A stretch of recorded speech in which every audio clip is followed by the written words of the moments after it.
Psalms 2. Why do the heathen rage, and the people imagine a vain thing? The kings of the earth set themselves, and rulers take counsel together against Yod-Heh-Wah-Heh, and against his anointed, saying, Let us break their bands asunder, and cast away their cords from us.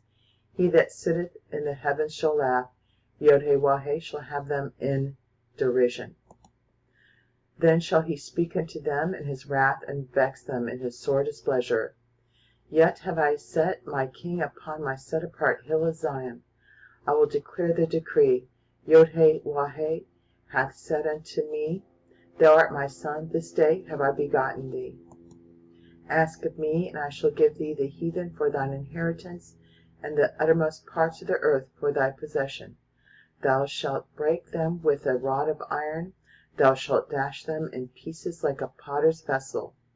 Be wise now, therefore, all ye kings, be instructed, ye judges of the earth. Serve Yod-Heh-Wah-Heh with fear, and rejoice with trembling.